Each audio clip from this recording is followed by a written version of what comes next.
Umur tak boleh habaq. Ulama kata ada beberapa benda jangan habaq ke orang. Yang pertama, harta kita jangan habaq ke orang. Duk cerita dalam Facebook.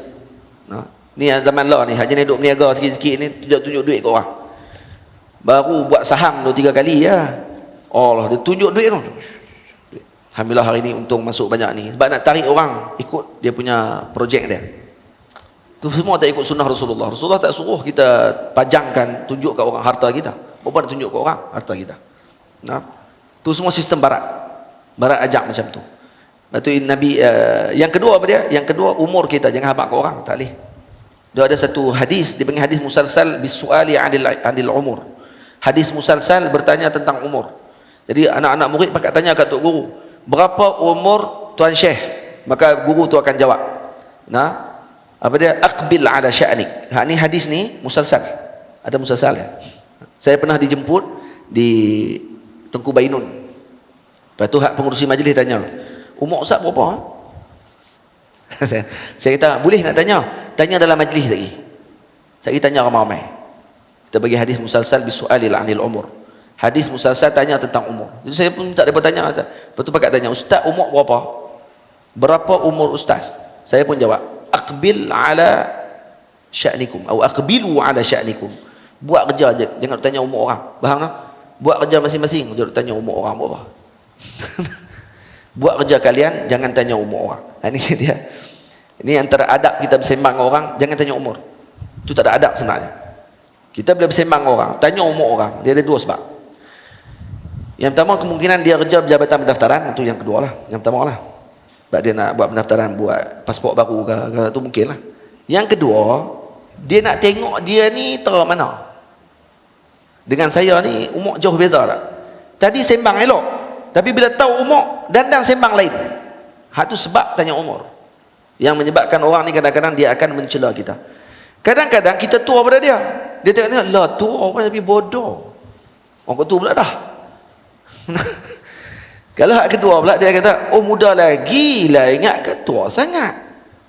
Muda lagi. Ish. Lah kali daripada ustaz jadi enter. Enter sihat no? Enter tu tadi ustaz jadi enter dah lepas tu. Sebabkan kerana tahu umur lebih muda daripada dia. Faham tak? Kalau umur lebih tua pula daripada hak cakap tadi, dia kata macam tu dia. Tua pun tak erti lah. Dia nak erti sangat. Macam tu pula dah. Sebab tu kata Imam Malik. Jadi siapa yang pernah tanya ni? Imam Syafi'i tanya ke Imam Malik. Imam Syafi'i tanya ke Imam Malik, berapa umur Imam Malik? Imam Malik jawab apa? Aqbil ala sya'nik. Buat kerja kamu, tanya umur orang berapa? Imam Malik kata kepada Imam Syafi'i radhiyallahu anhu, dan itu musalsal. Bersambung itu kepada para guru sampai kepada kita. Jadi saya ambil dengan para guru saya, antaranya Syekh Kiai Sya'rani, Maulana Syekh Ahmad Mamduh, dan para guru yang lain saya ambil dengan mereka dan meriwayatkan hadis tersebut. Hadis musalsal bisu'ali 'anil umur. Dua, jangan tanya umur, jangan tanya harta. Yang ketiga, jangan cerita pasal keluarga kita ke orang selalu sangat. Itu akan menyebabkan kedengkian orang pada kita. Tiap-tiap hari Raja nak post pasal anak dia. Tiap-tiap hari. Anak boleh berjalan, post. Anak boleh merangkak, post. Anak bergulin, post. Anak apa lagi? Semua post. Pampers anak baru beli, post. Weh, sampai hak ni pun nak kena post ke? Kasut anak ada 2 pasang, post. Dia kerja nak post ya. Instagram, Facebook, semua dia ada. Dia akan menyebabkan jadi apa je? Jadi ain. Orang akan tengok, mungkin orang tengok dengan pandangan yang tak suka dan boleh menjadi yang tak elok kepada keluarga tersebut. Dia panggil ain. Ain bahaya tuan. Ain sangat bahaya. Kerana ain ni kalau nak berubat, berat. Kata ulama, nak berubat ain ni, dia kena tahu orang yang buat ain tu. Lepas tu pula ada cara dia pula. Ada cara wuduk dia, macam mana orang yang nak buat ain tadi disebut oleh para ulama dalam kitab. Cara nak mandi dia macam mana. Orang yang bagi ain tu, contoh dia tengok orang jadi ain, orang tu jadi teruk, sakit, anak kecil jadi sakit. Bila sebab duk tunjuk ke orang selalu, maka akhirnya jadi ain. Sebab tu para ulama suruh ketika mana anak-anak kecil ini ditahnik, didoakan oleh para masyayikh, didoakan agar dielakkan daripada ain, dielakkan daripada perkara tersebut. Kita pun kena doa dekat anak-anak kita, keluarga kita. Sebab tu kat kereta orang Arab dia akan tulis Masya Allah, la haula wala quwata illa billah. Sebab bila orang tengok kereta kita ada stiker tu, tengok duduk bawa kereta ni, dia baca hak tu dulu, insya-Allah tidak akan jadi masalah pada kereta tersebut. Kalau orang yang baca tu ada ain, maka dia akan terlindung ain tersebut. Faham tuan? Sebab tu orang Arab ditulis kat depan pintu rumah dia, la haula wala quwata illa billah, bismillahi masyaallah. Dia tulis yang tu. Bismillahi masyaallah, la haula wala quwata illa billah. Jadi orang yang ada ain, kalau dia tengok tulisan tu dulu, dia baca tu dulu, insya-Allah tak ada apa-apa rumah tadi. Tapi kalau tak ada tulisan tu, dan orang yang tengok ada ain ni, dia tak baca yang tu, dia tengok-tengok, besar rumah ni noh. Tapi dia tengok dalam keadaan dia geram ataupun dia kagum sangat dengan rumah tadi, boleh kena ain. Dia ada dua sebab. Satu sebab dengki, yang kedua sebab terlalu kagum. Pun masalah juga kalau orang ada ain ni. Bahaya. Kita tengok kereta, wih lawa kereta tu noh, dan orang tu ada ain, pum terbalik.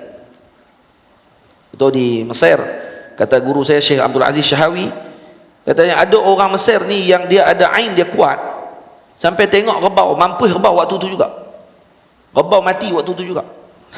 Ini ain dia kuat betul. Dia panggil qatlu bil ain, membunuh dengan mata. Dia tak bunuh dengan pisau, dia bunuh dengan mata. Tengok jegik mati tu. Ada dalam kitab sebut, Mughnil Muhtaj ada sebut al qatlu bil ain. Orang yang jenis bunuh dengan ain ni, macam mana hukuman kepada dia? Nak kena hukum hudud kan? Tak boleh, sebab dia bukan guna apa. Kerana dia dipenjara. Orang macam ni kena dipenjarakan, kemudian diberikan kewangan kepada dia, diberikan duit kepada dia, sebagai orang panggil apa, nak sara hidup dia, hatta dalam penjara sekalipun. Macam tu sekali. Ada tu, bahasa ulama macam tu pun ada. Sebab ada ditontor dulu, ada seorang lelaki ni dia ada ain. Jadi kalau dia tengok kereta api lalu, dia kata terbalik kereta api, terbalik terus waktu tu juga. Sebut yang tu ya. Dia bukan wali pun, bukan tok wali. Dia tahu ini wali ni, dak bukan tok wali. Dia orang biasa tapi dia punya pandangan dia tajam. Sebab tu kata Nabi SAW ni, ain ni kalau kata ada sesuatu yang boleh melebihi qadar, takdirnya Allah Taala, ain melebihi takdir. Kalau ada, tapi tak ada yang melebihi takdir. Ain boleh melebihi takdir. Maksud dia kuatnya ain. Ni Rasulullah yang sebut. Sebab tu elok kau kereta kita, kereta saya pun tak ada pun. Tak ada pun la haula wala quwwata illa billah, tapi baca wirid sakron, kena baca. Kalau ada orang ada amalan kan, baca wirid sakron, baca hizib Imam Nawawi, itu pun mengelakkan ain. Kalau wirid sakron kita baca, dia akan ada sur. Itu pun nak lindung daripada ain, nak lindung daripada perkara yang tak elok. Ataupun kita tengok kalau kata kita boleh buat, tulis dekat rumah kita bismillahi masyaallah, la haula wala quwata illa billah. Kat stiker kereta kita pun bismillahi masyaallah, la haula wala quwata illa billah. Lekat kat kereta kita. Nanti kalau orang tengok, baca tu dulu, khair insya-Allah. Lepas tu ada orang kadang dia post gambar anak dia tulis bismillahi masyaallah kat dahi anak dia. Lekat kat dahi anak dia. Dia buat macam stiker. Jadi kalau orang tengok, dia nak letak juga gambar anak dia. Atau orang lain duk post gambar anak, takkan saya tak boleh kot. Post juga, tapi dia letak dekat dahi anak tu. Ataupun dia letak gambar love kat muka anak dia. Lepas tu tulis bismillahi masyaallah, tak boleh kena ain. Ada sahabat Nabi yang kena ain dan hampir mati, terkena dengan ain. Ain ni bahaya. Dia ada dia punya cara ubat tu, nanti kita cerita cara macam mana nak berubat ain tu. InsyaAllah nantilah akan datang. Baik.